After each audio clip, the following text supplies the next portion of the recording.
welcome to Cover Story. Well, the elections for 2019 have been announced, but what is going to be very interesting in this election is the role of social media. We saw a bit of it, actually quite a bit of it in 2014, but I suspect we're going to see a whole lot more of social media playing a role in the deciding narrative for 2019.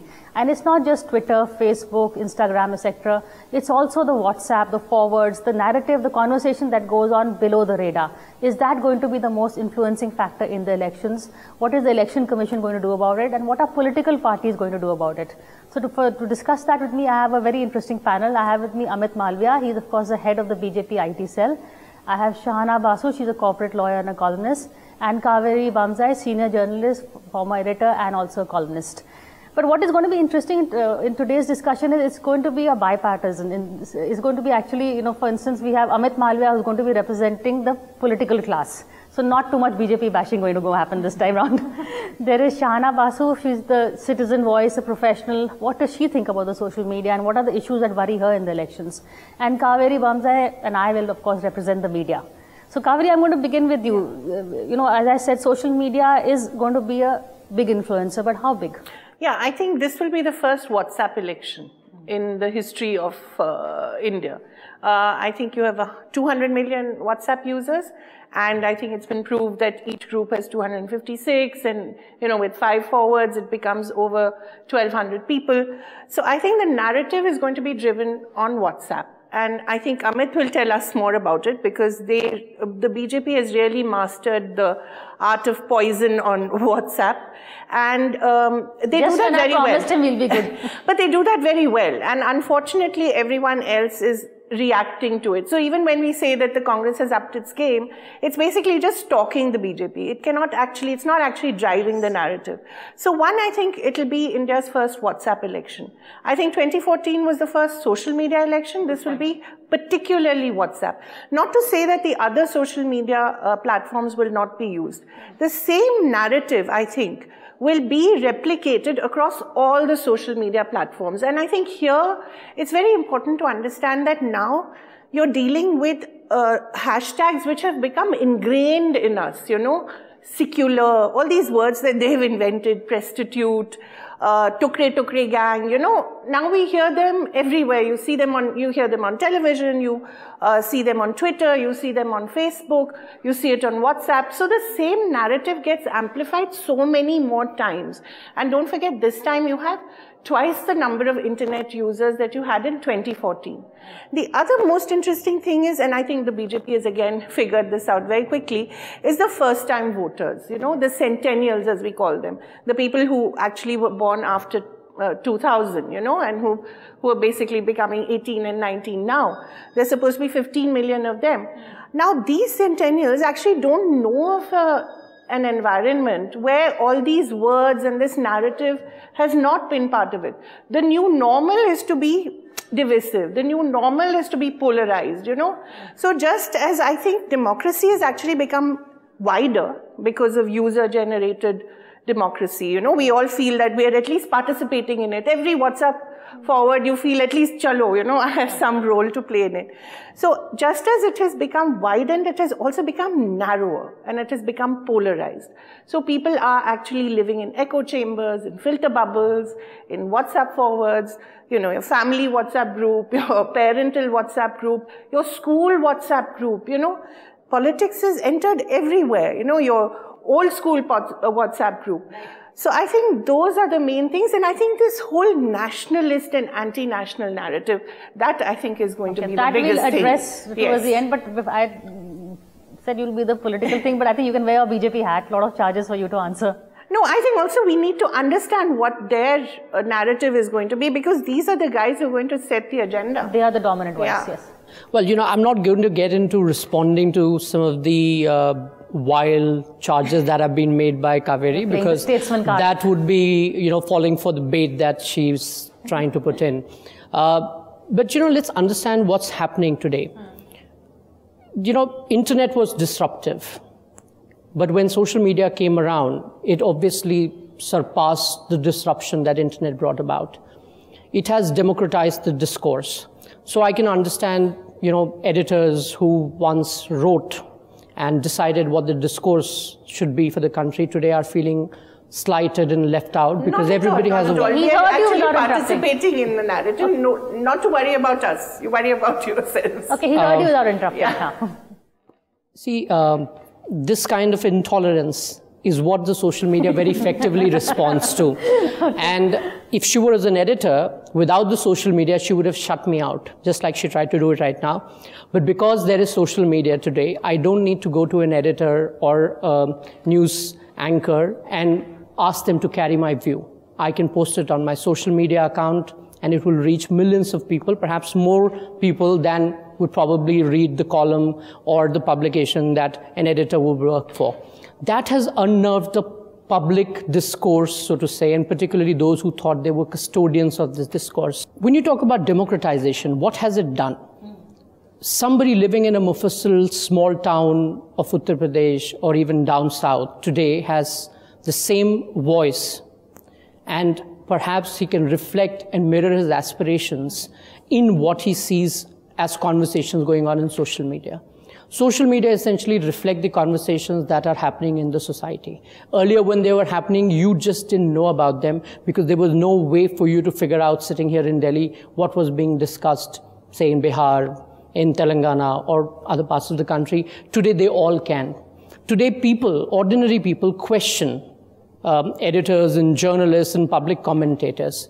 So this shift that has happened has in a sense empowered the common man. And technology, very inexpensive access to data now has made that possible. There are some rough estimates which suggest that there are about 65 crore smartphone users in this country at this point in time, several of them young people. The information boom has done a great deal of service to this entire paradigm. Earlier, historians wrote history and few editors peddled those lies often. But now those are getting called out. For example, just today's case, Rahul Gandhi tweeted something on United Nations Services, Security Council, and we've put out an excerpt of a letter that Nehru wrote to his chief ministers, dated 2nd August 1955.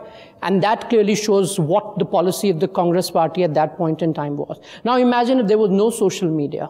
The fact is that Rahul Gandhi's version would have been carried with gusto and the alternate view would not have emerged. I am not so sure. You still have... Let me finish. But today, that narrative will carry down much, much quicker. So I'm not, in a sense, dependent on a mainstream media house or an editor to carry my view with the same intensity as you would for the charges that have been made. Now, that has changed completely. And that new paradigm is resulting in power of the discourse shifting to the common people. And just one last point.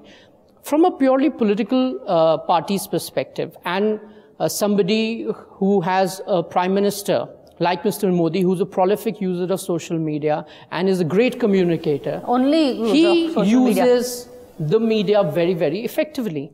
And that is why he's created this connect. And that can happen with any politician, provided he has the integrity and the mettle to do so, which most politicians, unfortunately, in today's day and time don't. Okay, I know you want to, let me just bring Shahana in also. But please do allow me to respond to some of the very personal charges he's made. Okay. Shahana, I think he was attacking the media per se. No, also, well, editors in general, I think. You're a former editor. Let me interrupt, please. Yeah. I think, you know, like for me, as a common citizen, as a lawyer who consumes and who's a political junkie, what I would say is I absolutely agree with both of you in certain respects, and I also have my own viewpoint, which is that I think on the democratization, for me, that is the most exciting part of social media. I think it is absolutely amazing that it actually, the reach it has, and at low cost. So for me, what is exciting is that it gets a lot of younger people involved. So people who want to be in politics, it's a far cheaper tool to actually reach their audience, get their voter base mobilized. It also impacts the young voters who are now coming in for the first time. So for me, that's the exciting part.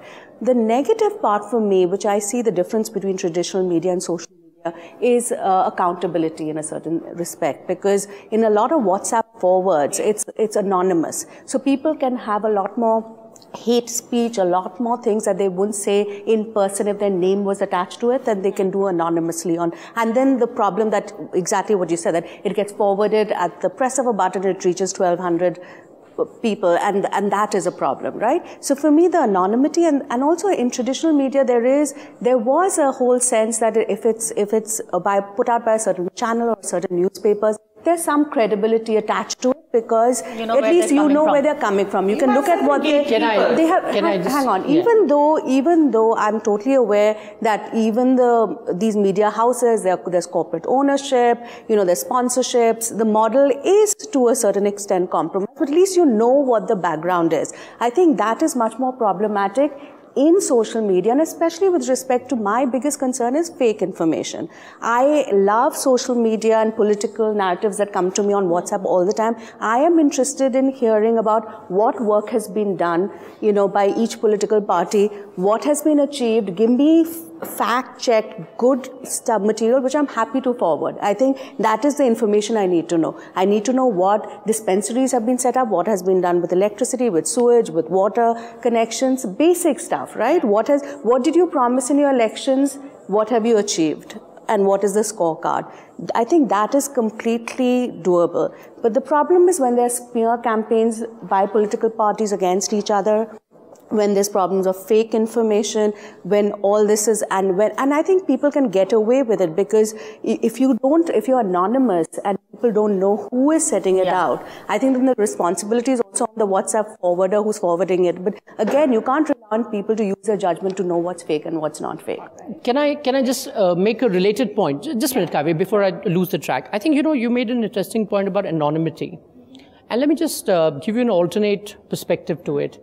If you remember the UPA days, there was this attempt to push 66A. And if you remember, Government of India had blocked Twitter handles of few people who were not anonymous, and some of them were journalists, actually.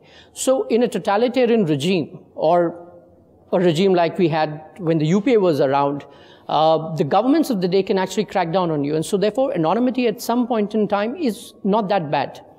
The second aspect related to it, and as you rightly said, is about law and order. I think that's what you're broadly referring to. I think national security and law and order is something that must be under the purview of the state, and the state must have more evolved policing to take care of that.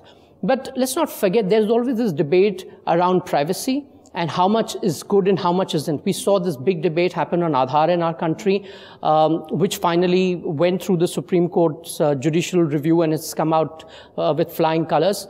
And similar debates have happened in the past. So, there is always a counterbalancing argument. And the other point on what goes around. I am a firm believer that people know exactly what to believe and what not to believe. You cannot believe that you're the custodian of all the information and all the truth, because that's never the case. Today, just to give you an example, mainstream historians, or so-called mainstream historians, are being challenged on their narrative by amateur historians, and it has been proven that the narrative that was peddled to us for a long time has not stood the scrutiny of time or of evidence. How do we know the alternate narrative that is being peddled is the correct one? So that is for the people to decide, right? And those competing ideas have to come through, and social media has allowed that to happen. It has taken away the monopoly that some people, institutions, editors, I keep repeating. Say Latyans media, say Latyans media. So you know it. That's exactly what I wanted to say, that Amit is actually agreeing with everything that I've said. Because that's exactly what I said. The media has been democratized. The user-generated content is actually amplifying voices which otherwise wouldn't have found a place. So I'm glad he agrees with me on that. But he does not acknowledge the fact that it has also spread polarization. It has also created divisions in society. Sure, these divisions may have existed in the past, as you're saying, that these were all Mufassal voices and the Lutyens media never acknowledged them because, of course, we're elitist and trapped in our own, thought bubbles. Exactly. Thank you for saying that. But the fact is that these, I agree that the mainstream media did fail. But that does not necessarily mean that these ideas that you're talking about are all right, that they all have stood the scrutiny of time. These conspiracy theories that we hear about now, whether it's, Shastri's death or Shama Prasad Mukherjee's death, these are things that have come to us through our own so-called mainstream historians as well. It's not that they didn't exist. So one is, I think, I'm glad you agree with me, but you don't acknowledge this narrowing and this polarization, which has been exacerbated by social media.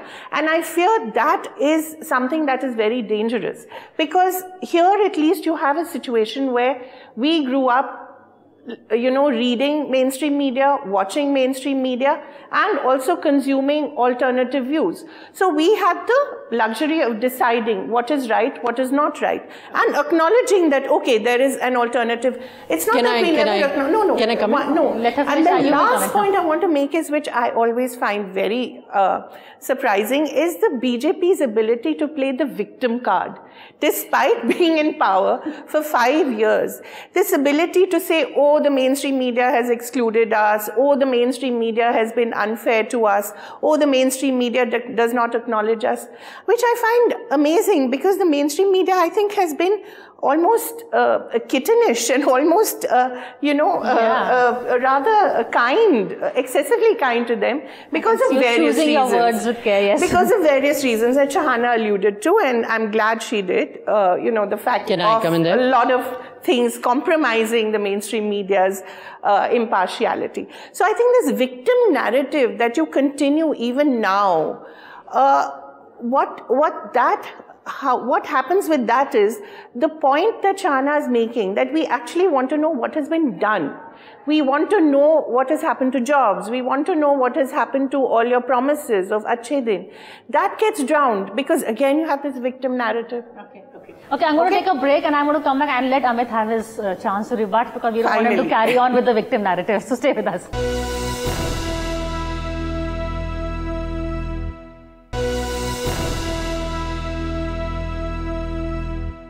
Hello and welcome back to Cover Story. Well, we began discussing the role of social media in the coming elections, but I think we've also gone out to discussing the role of BJP and the social media, I think, Amit. So here's a chance to reply to what Kaveri said. Well, before I do that, one of the points that Sahana made is that the mainstream media has some kind of editorial check. And I completely disagree with that.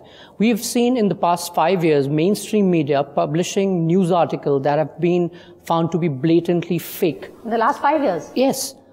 You remember, in fact, your group has recently done a story that the coup story that was carried by a leading English journal was in fact planted by the party in office at that time. That was not in the last 5 years.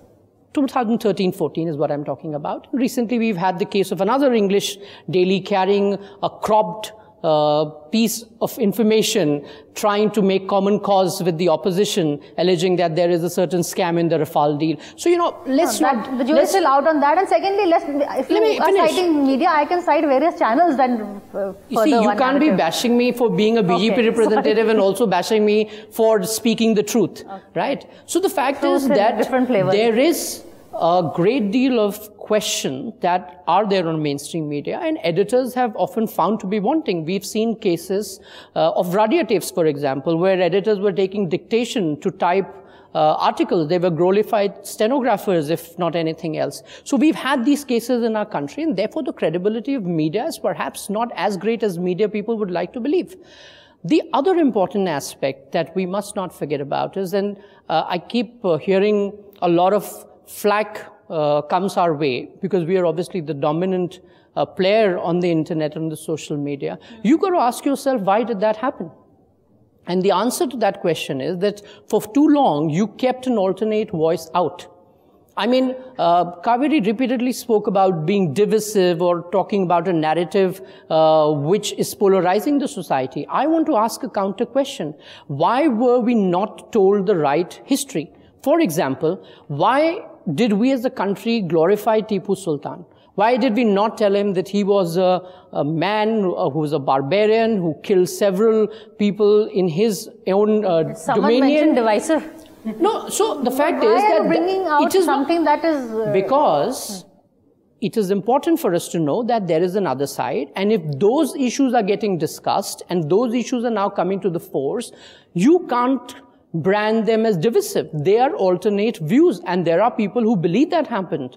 And therefore, to brand everyone who does not agree with you as being divisive or polarizing is absolutely the incorrect thing to do. And if those narratives are now the mainstream narrative, clearly you have to realize that they did not have a voice for so long. And that is what is reflecting in the conversations that are happening in your personal groups, your family groups, your school, colleges, and everywhere else. It's also reflecting in the public choices that people are making. It's also reflecting in the political choices that people are making. And it's also reflecting in the new generation of journalists who are now coming up, who don't have to toe the lines of their editors just to make a career, because there is an alternate narrative that needs to be spoken about. So this paradigm change has come because of social media, and you can disregard it at your own peril, as is being done for the last 5-6 years.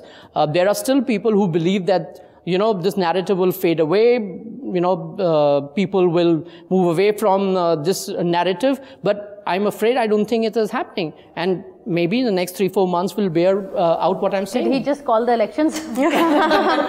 But hang on, I just want to respond to a couple of things. One is that, what I said, and I do stand by that, in the sense that I think the editorial content, my view that there is some amount of editor or some kind of control, and you're absolutely right. There are instances, but at least those instances get called out. And when they do get called out, there is appropriate responsibility and accountability, because you know who to pin it on. So you know the channel that did the wrong thing, or you know what news article. Just one question. Just hang on. Sana, I agree with you. Yeah, so I agree with you to the point that there could be accountability. Please give me one instance where any editor or journalist has been penalized for intentionally putting out news which was found to be patently incorrect, false and malafide. Just give me one instance. No, that also I agree with. In the sense, as a citizen, that does concern me. Point. I think there should be more penalization. So get a whole generation of channels that put forward an alternate point of view. No, so you're not objective. No. At least say we are putting an alternate point of view. Don't say what we are putting out is the truth. Please, that's not what I'm saying. I'm saying that today there is space for an alternate narrative. It is the competing narrative. Yes. It is perhaps the main narrative today. It is the dominant narrative. And for people to run it down, for whatever reasons, ideological, elitist, class bias, whatever else it is just unfair. No, that also I agree with. But you cannot acknowledge the fact that it is divisive. It may be dominant. Absolutely. Dominant doesn't divisive is your interpretation. Of course. It is not necessarily true. I'm sorry. There are certain facts. Facts that you cannot ignore. Imposing a narrative is perhaps the worst crime that you can do on what people are thinking. Peddled on WhatsApp. The fact that it has caused lynchings, the fact that it has caused deaths. These are absolutely unrelated issues. No. It is absolutely related to issues of law and order, to how information is being social media is being used. I have said, I've talked about smart policing, I've talked about a more evolved policing, which takes into account the development that innovation and technology have made. Those are completely different issues. I said in my comments that technology is going to bring challenges. We saw the case of... But the law and order cannot be separated from your government, I am not saying that for a minute. And nobody is acknowledging that mainstream media has failed. If you are not going to have an open mind and listen to what I'm going to say, I'm actually agreeing with you on many points. I don't see how I don't have an open mind. Okay, let's get but I was just going to say a couple of things. One is that on, what you said, that the media, that there is no accountability. I agree. That should be the accountability for traditional media, but as well as for social media. Right? So in terms of the steps that the government and the Election Commission is taking to get Twitter, Facebook users to put parameters around self-regulation by them is a very good thing, right? And what you're saying is also, I agree with that. I think the conversation has become narrower. There are echo chambers. All of us are getting the same views from our school groups that we used to hear in face-to-face conversations is now getting illuminated in WhatsApp messages, in your Facebook messages and everything. But again, I don't think...